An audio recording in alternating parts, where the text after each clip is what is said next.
ఉంది, అక్కడ పోయి తపస్సు చేయమంటారంట. అలా మార్గండేసి శివుడు యొక్క ఆజ్ఞ మీద ఇక్కడ వచ్చేసి ఈ గుహ లోపల తపస్సు చేస్తుంటారనమాట. ఆ సమయంలో అయోధ్యలో రాజుగా శిబి చక్రవర్తి ఉంటారు. ఆ శిబి చక్రవర్తి రావణాసుడు అప్పటి నుంచే ఉండాలి, అంటే రాముడి కంటే 9 తరతరాల ముందు. అయితే రావణాసుడిని వధం చేయాలని చెప్పేసి శిబి చక్రవర్తి అయోధ్య నుంచి బయలుదేరి వస్తే ఈ నీలిగా వనంకి వస్తారంట. చాలా రమ్యమైన వనము. అయితే ఇక్కడ చూస్తే భగవంతుడు శ్వేత వరాహం తెల్లని పంది రూపంలో దర్శనం ఇచ్చాడంట. ఈయన ఏదో మామూలు పంది అనుకొని సూగరం అనుకొని బాణం వదులుతారంట. ఎన్ని బాణం వదిలినా కూడా ఆ బాణము దానిపైన పడట్లేదంట. అయితే లాస్ట్కి ఆ పంది ఆ సూగరం అంటే భగవంతుడు ఆ సూగర రూపంలో వచ్చి ఒక పుట్ట లోపలికి వెళ్ళి అదృశ్యం అయిపోయిందంట. అప్పుడు ఈ శిబి చక్రవర్తి చాలా షాక్ అయిపోయి ఆశ్చర్యం అయిపోయి ఈ కొండకు అట్లే ప్రదక్షిణం చేస్తారండి. ఇప్పుడు మనం తిరిగినాం కదా, అలా తిరుగుతూ వస్తూ ఉంటే ఇక్కడ గుహ కనిపించింది. గుహ లోపలికి వస్తే మార్కండే ఋషి తపస్సు చేస్తున్నారంట. మార్గన్ ఋషికి ప్రణామం చేసి వెయిట్ చేస్తున్నారు మార్గన్ ఋషి ఏం చెప్తారని. మార్గన్ ఋషి కళ్ళు తెరిచి చెప్పినారంటే, ఓ శిబి మహారాజా, నువ్వు చాలా చాలా చాలా భాగ్యవంతుడు. ఈ స్థలానికి సామాన్య వ్యక్తులు ఎవరు రాలేరు. నీలిగావనంకి ఇక్కడ ఎవరైతే తల మీద రాసి ఉండో కేవలం చాలా పవిత్రులు వాళ్ళకి మాత్రమే ఇక్కడ రావడానికి అవకాశం వస్తుంది. సో నీ వచ్చిన కార్యం జరగలేదు, అంటే రావణాసుని చంపడానికి జరగలేదని చెప్పి బాధపడొద్దు. ఏదైతే పుట్ట లోపల పంది సూగరం అదృశ్యమైంది కదా, అక్కడ పాలతోటి అభిషేకం చేయమంటారన్నమాట మార్కండ ఋషి. సో మార్కండ ఋషి ఆజ్ఞ మీద ఆ శిబి చక్రవర్తి పాలు తీసుకొచ్చి పోస్తూ ఉంటే ఆ పుట్ట లోపల నుంచి అట్ట పగిలి శ్యామ సుందరుడుగా పుండరీకాక్షుడు అలా అదృశ్యం ప్రకటమైనారంట లోపల నుంచి. పుండరీకాక్షుడు కళ్ళు వచ్చి తామర లాంటి కళ్ళు అంటే, పుండరీకం అంటే తామర లాంటి కళ్ళు కలిగిన దేవుడు. అందుకని తమిళ్లో ఆయన అంటారు సెంతామరై కన్నన్. సెంద్ అంటే ఎర్రటి తామర లాంటి కళ్ళు కలిగిన దేవుడు అని చెప్పేసి మంచి రింగ్ లాగా హెయిర్ పట్టుకొని శంఖ చక్రంతో భగవంతుడు ఇక్కడ ప్రకటమైనారంట. ఇక్కడ చక్రం ఏంటంటే మామూలు చక్రం ఇట్లా పట్టి ఉంటారు స్వామి, ఇక్కడ చక్రం ఇలా పట్టి ఉంటారంట. భక్తుల్ని రక్షించడానికి సిద్ధంగా రెడీగా ఉన్నారంటే, భక్తులకి ఏమైనా ఆపత్తు అంటే వెంటనే చేయాలని చెప్పి రెడీగా ఉన్నారంటే. ఆల్తో భగవంతుడు ఇక్కడ విష్ణుమూర్తి చాలా పెద్ద మూర్తిలాగా ఉన్నప్పుడు కూడా ఆయన భావం ఎట్లా ఉండంటే చిన్న పిల్లవాడంట. ఆయన మూడు చిన్న పిల్లవాడంట. అందుకనేసి ఆళ్వార్లు ఈయన చిన్న పిల్లవాడిలాగా భావనతోటి యశోద కొడుగు అని చెప్పి చెప్పినారన్నమాట ఆళ్వార్లు. అందుకని మనం ఉత్తరాయణంలో పోయినాం ఈరోజు. అంటే ఇక్కడ అన్ని స్పెషలే. ఫస్ట్ వచ్చేసి మనం ఇప్పుడు బ్యాక్ సైడ్ నుంచి వచ్చినాం. మెయిన్ ఎంట్రన్స్లో వర్క్ జరుగుతుంది. మెయిన్ ఎంట్రన్స్లో వెళ్తే ఫస్ట్ 18 మెట్లు ఉంటాయి. అది వచ్చి భగవద్గీతలో 18 అధ్యాయాలు. దాని తర్వాత 4 మెట్లు 4 వేదాలు, తర్వాత 5 మెట్లు పంచభూతాలు, తర్వాత 8 మెట్లు అష్టాక్షరి మంత్రం ఓం నమో నారాయణాయ. దాని తర్వాత 24 స్టెప్స్ ఉంటాయి గాయత్రి మంత్రం. అలా మళ్ళీ ఇక్కడ గాలి చూసారా, స్పెషల్ గాలి ఉంటాయి ఇక్కడ. ఆళ్వార్లు ఇక్కడ గాలి గురించి నెమలి చూసారా చెట్టు పైన కూర్చొని ఉంది, కోకిల పక్షులు, దీని అంతా గురించి ఆళ్వార్లు వాళ్ళ కీర్తనములు పాడి ఉన్నారన్నమాట. ఆళ్వార్లు పాసురంలో పాడి ఉన్నారన్నమాట ఈ ప్లేస్లో. సో ఇక్కడ ఇంకో స్పెషాలిటీ ఏంటంటే, ఇక్కడ మీరు చూస్తే టెంపుల్లో అంతా చూసారా, అన్ని చోట ఒక అమ్మవారు సెపరేట్ ఉంటారు, స్వామి సెపరేట్ ఉంటారు. స్వామి పక్కన 2 శ్రీదేవి భూదేవి, మళ్ళీ స్వామి యొక్క వక్షస్థలంలో ఒక అమ్మవారు. ఎందుకు అట్లా అంటే, మనం ఫస్ట్ అమ్మవారి దగ్గరికి వెళ్ళి చెప్పాలన్న, తల్లి నేను చాలా పాపిష్టును, చాలా పాపం చేసుకుని వస్తున్నా, నా గురించి ఒక మాట చెప్పు అని చెప్పి స్వామికి చెప్పాలంట. చెప్పిన తర్వాత స్వామి దగ్గర పోయినప్పుడు శ్రీదేవి భూదేవి 2 ఉంటారంట. వాళ్ళకి ఆ శ్రీదేవి భూదేవి దగ్గర కళ్ళు చూపించాలంట. అమ్మ చెప్పమ్మా మా గురించి అని చెప్తే, ఇక్కడ ఇంకో లక్ష్మి ఉంది కదా, ఆమె చెప్తాయంట స్వామితోటి, చూడు సోలాపూర్ నుంచి వచ్చినారు మా భక్తులు, వాళ్ళకందరూ నువ్వు కరుణ చూపించేం తీరాలా అని చెప్పి స్వామికి అమ్మవారు రికమెండ్ చేస్తారంట.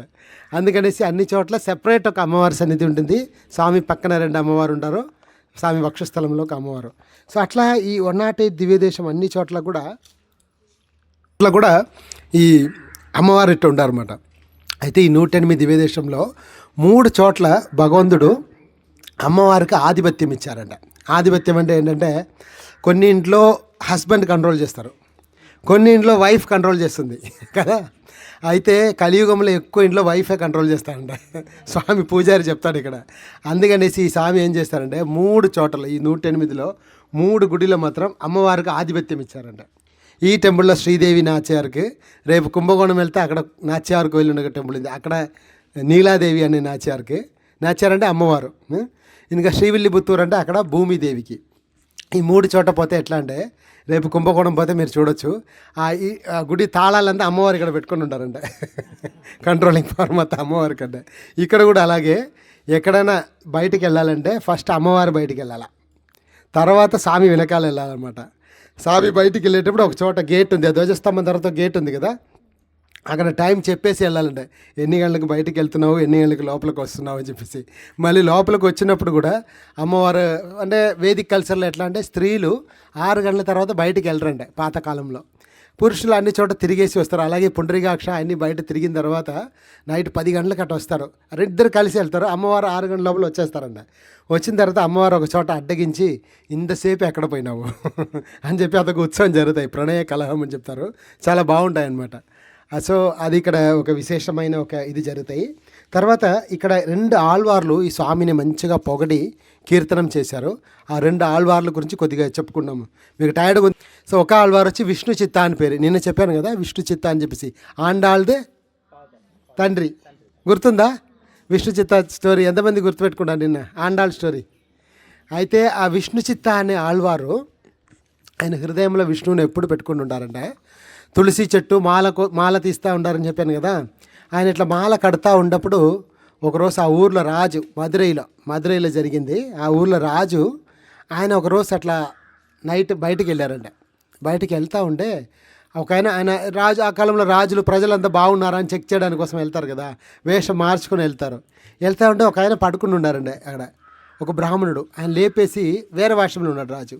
ఎవరు నువ్వు, ఎక్కడి నుంచి వచ్చినావు అని అడిగారంట. ఆయన చెప్పాడంటే నేను నార్త్ నుంచి వచ్చాను, ఇక్కడ రామేశ్వరంకి వెళ్తున్నాను అని చెప్పేసి. ఓ నువ్వు భక్తుడా, అయితే నా కోసం ఒక మంచి మాట చెప్పు అన్నాడు రాజు వేరే వేషంలో. ఆయన అన్నాడంటే, నీకు నైట్లో మంచిగా నిద్రపోవాలంటే, రాత్రి మంచిగా నిద్ర పట్టాలంటే పగళ్ళు బాగా కష్టపడాల కదా, పగళ్ళు బాగా కష్టపడితే అటు పడుకుంటే అసలు ఆటోమేటిక్ నిద్ర వచ్చేస్తాయి, ట్యాబ్లెట్ వేసుకోవాలని పని ఏం లేదు. అలాగే ముసలితనంలో బాగా కష్టపడకుండా ఉండాలంటే యంగ్ ఏజ్లో బాగా డబ్బులు సంపాదించాలి. అలాగే మనం నెక్స్ట్ జన్మ వేరే జన్మంలో బాగుండాలంటే ఇక్కడ ఎక్కువ పుణ్యం, దాన ధర్మాలు, గుడిలు గోపురాలు తిరగాల. అలాగే శాశ్వతంగా బాగుండాలంటే భగవంతుడికి భక్తి చేయాలన్నారంట. అంతే, ఇంక పైన మాట్లాడలేదు, ఆయన పడుకునేసాడు. అయితే రాజు ఇంటికి వచ్చినాడు, ఈయనకి మైండ్లో తిరుగుతానే ఉందండి. అయితే ఆయన భగవంతుడి భక్తి అనేది ఏ భగవంతుడికి భక్తి చేయాలా, భగవంతుడు అంటే ఏంటి అసలు, అట్లా రాజుకి ఒక డౌట్. ఇంకా ఒక్కొక్క చాలామంది పండితులు ఉన్నారు కదా, కొందరి దగ్గర వెళ్తే వాళ్ళు ఉంటారు శివుడే గొప్ప అంటారు, కొందరు వెళ్తే లేదు గణేష్ అన్నిటికన్నా గొప్ప, కొందరి దగ్గర వెళ్తారు లేదు బుద్ధ అన్ని గొప్ప, శైవం గొప్ప, దేవుడికి రూపమే లేదు, అలా చాలా రకాల తత్వాలు చెప్పి జనాలు మన్ని కన్ఫ్యూషన్ చేస్తారు కదా. అలా ఈ రాజు దగ్గర ఒక్కొక్కరు చెప్తా ఉంటే రాజు కన్ఫ్యూషన్ అయిపోయింది, అసలు దేవుడు అంటే ఎవరు, ఆయన ఎట్లా ఉండారు ఏమని చెప్పేసి. రాజు ఏం చేశారంటే పెద్ద రాయితోటి స్తంభం పెట్టేసి, స్తంభం పైన ఫుల్లు బంగారు నాణ్యాలు ఉన్నారు కదా, కాయిన్స్, గోల్డ్ కాయిన్స్ ఫుల్ కట్టేసి పైన పెట్టారంట. ఎవరైనా పండితులన్నీ రండి వచ్చి మాట్లాడాలా, నాకు ఎవరు దేవాది దేవుడు అనేది శాస్త్ర ప్రమాణంగా ప్రూఫ్ చేసి ఇస్తే, నాకు సాటిస్ఫైడ్గా ఇస్తే వాళ్ళకి బంగారు నాణ్యాలు అట్టే మొత్తం వాళ్ళకి ఇచ్చేస్తానని చెప్తారనమాట.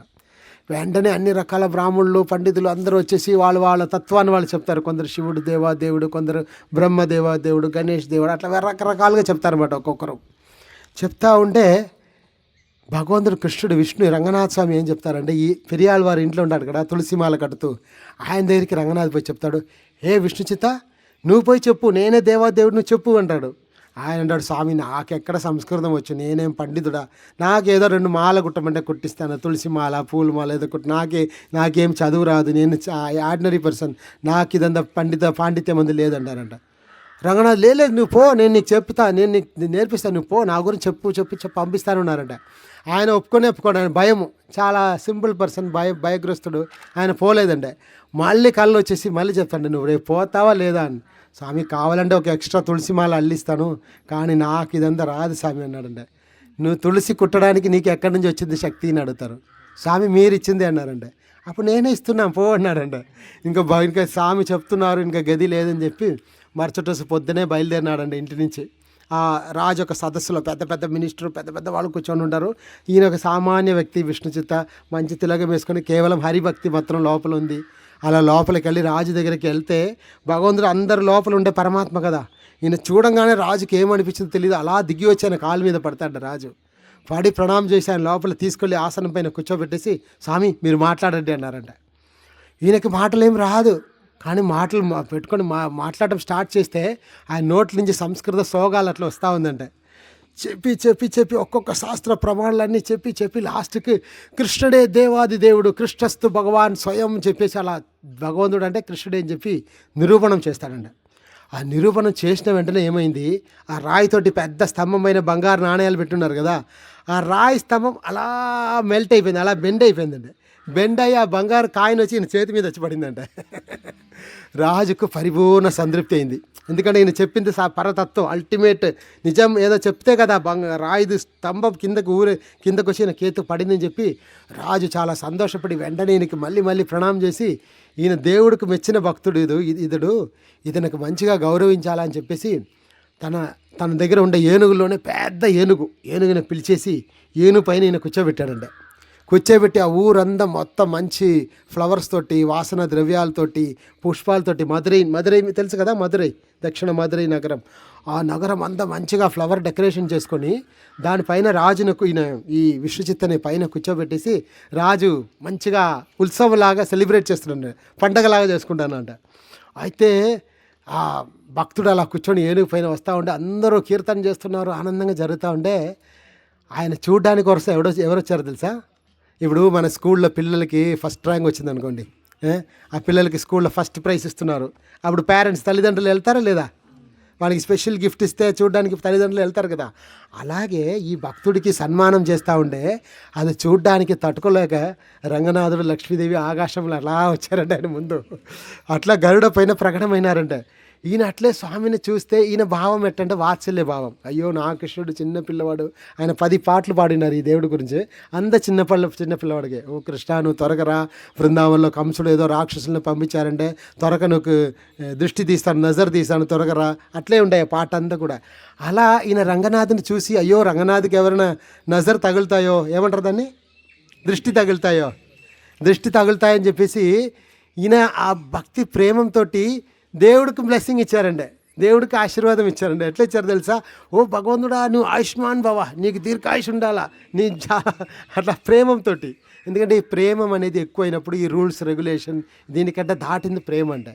ఆ ప్రేమంతో దేవుడికి ఓ దీర్ఘాయుష్ పల్లాండు అంటే చాలా సంవత్సరం నువ్వు బతికి ఉండాలా, చాలా బాగుండాలని చెప్పి దేవుడికి ఇది ఇచ్చారండి.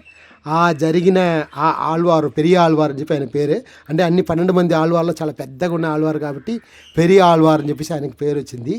ఆ ఆళ్వారు విష్ణు చిత్త అని చెప్పి ఆయన ఈ స్వామి గురించి పుండరీకాక్షుని తన చిన్న బిడ్డలాగా భావించుకొని 10 పాటలు పాడినారన్నమాట. పాడి లాస్ట్లో ఏం చెప్తున్నారంటే ఆ యశోదా నందనుడు పుండరీకాక్ష అని చెప్తున్నాడు ఆయన.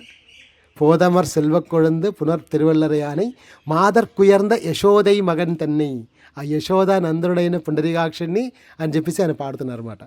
శ్రీ పెరియాళ్వార్కి జై, విష్ణు చిత్తాకి జై.